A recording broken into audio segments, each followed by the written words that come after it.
Still, it's been a long old time since I first did that whole shtick about how G1 Ironhide's never had a decent toy that actually looks like Ironhide. You know, this guy. And the reason I keep coming back to it is that I'm still right. I mean, what is the big friggin' problem here? Anyway, it was Diaclone who unwittingly kicked off the carnival of crap that would eventually become Ironhide's plastic resume. Can't really hold it against them though, being as that toy came before the character. Many years later, Best Toys did their best to remedy it, but still kind of flatlined. Then Hasbro surprisingly completely flopped it in '08 with what is still my least favourite toy ever. So it's about time to call in some external support. My friends, I bring you my first ever unlicensed, full-bodied, non-knockoff toy review with the snappily monikered iGear PP05W Weapon Specialist. Now, Hasbro showing uppingly awesome as this guy is, the fact remains that copyright fraud is a thing, so iGear had no choice but to lumber in with that prison-dodgingly lumpy name. But there's no way I'm going to sit here and not call this thing Ironhide, because I want you to appreciate the need, nay, the gap in my life that this fills. This is the Ironhide toy I've wanted to happen and to own for literally all of my existence. But whoa there! Before we get into it, let's have a look at the box,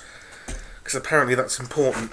It is a large box that is mostly black. It has some cool CGI pictures and grid lines and other stuff meant to evoke the childhood memories of retarded man-children. It says, "Till all are fun!" It's got an overlong but delightfully spiteful and sarcastic bio. An attack on the centre during the critical moment of spark extraction almost claimed his life, but instead left his body incomplete and malformed. His head missing, his face in his chest, his arms by his waist, no rotator maneuverability in his legs. God, who wrote this? Me? And instructions poster card. Now let's check out this good-looking, character-accurate, well-constructed figure of G1 Ironhide that is good. So glad I finally get to say that. So he's a good Voyager size, nice and tall and pleasingly filled out. Plastic quality's pretty good. I mean, there's no way that it's crap, but it's just lacking a bit of density, you know?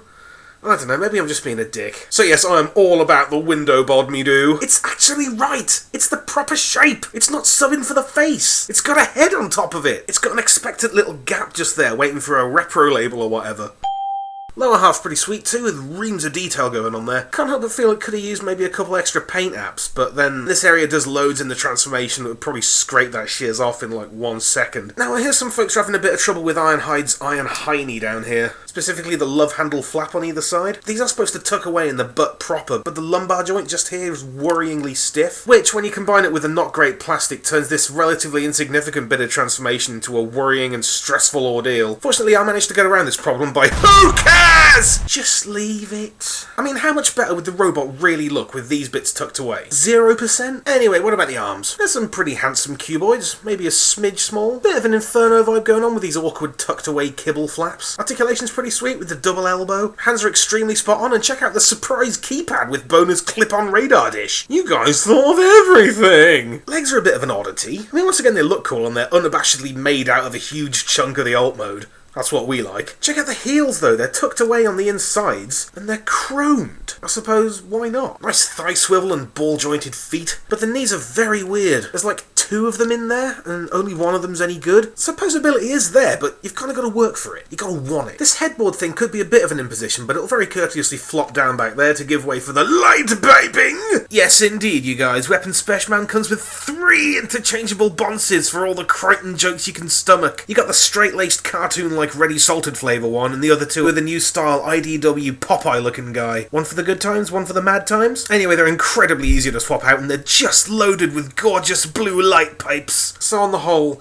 yeah, the robot mode is just as great as I wanted it to be. I could gush about it all day, but I gotta be somewhere in like 3 hours, so just know that this is the one, man. It's a big, burly Ironhide that looks exactly how it ought to, and it fits perfectly into your Autobot team. So it's not totally perfect, and honestly it looks like absolute ass from the back. But it easily and absolutely blows all the other Ironhides out of the water. I guess you wouldn't have had to do much to achieve that. But what I'm trying to say here is that it is good. But wait, there's more! Because what kind of weapon specialist would he be without a 2-tiered box housing a bewildering array of accessories? There's the good old bog-standard fold-up pistol, and that's about it before things get bonkers. Check out this pair of massive movie hide cannons, which spin and they're better quality and even more movie accurate than the real ones. You've also got this uber-chromed rocket launcher and a matte black version of the other thing for some slavish G1 fun. Wicked little blue visor on there, which is supposed to come in half, so don't freak out when you inevitably drop it. It's this colossal anti-tank rifle with like a mile-long barrel and a stand and a ball-jointed secondary handle. And this friggin' giant thing, which is actually so big he can't hold it without resting it on his shoulder, it's even got a nice chink there just to fit a little bit more snugly. But it's not just increasingly massive guns, oh no! It's also got a healthy stock of melee weapons and other fan service gubbins. Dig, if you will, these forearm enveloping hosepipe nozzles for like liquid shooting, foam parties, grappling hooks. I don't know. Not entirely sure where these brilliantly brutal buzzsaw blades came from either, but I'm definitely down. Most excellent Avatar-style comically oversized combat knife, you know, from all those times that Ironhide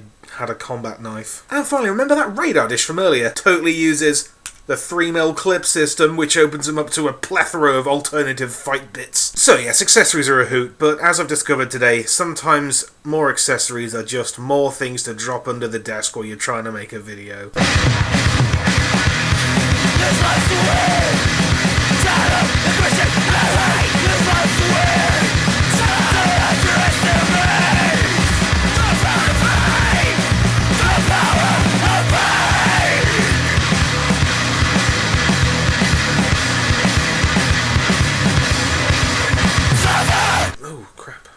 The transformation turns out to be a bit of an epic. I mean, it's quite good. It's intuitive and it borrows heavily from Optimus and Inferno, so it's kind of logical, but it goes to extraordinary lengths to deal with a very small amount of panelling. Specifically, it's these bits just here. You'd think they'd just fold away quite easily somewhere, but iGear was so dedicated to reducing kibble that they stuck them on the end of these really thin metal stalks, which work in a really illogical way and force you to think about things like tolerances. It's still a toy, guys. It's still supposed to be fun. Let's talk about the alt mode, because it's definitely the best, that is, the least flawed thing from the G1 toy, and it's where the Universe 1 made its most obvious and spectacular failure. What I want from Ironhide's alt mode is not an obliterated SUV with questionable dimensions and irregular panel lines all over the shop. What I want is this. Exactly this. I want a little red minivan with rounded corners and a yellow Go Faster stripe. So check it out. It's a lovely Voyager-class modern-day reimagining of that adorable minivan dealie. Panels are nice and tight and the lines aren't too obtrusive. Rubber tyres! Optional off-road bumper. Weapon storage for that one gun. And an awesome amount of detail. Just love the lights and the friggin' chromed petrol cap. Honestly, this mode probably makes me even happier than the robot one, because the robot mode was a problem to be solved. And the van mode was just get it right. And they got it right. This thing does absolutely everything right, and I am in complete awe of it. Nice one, iGear. Nigear. Double nice one also to the unreasonable altruism of rider pathos, and I'll shut up now.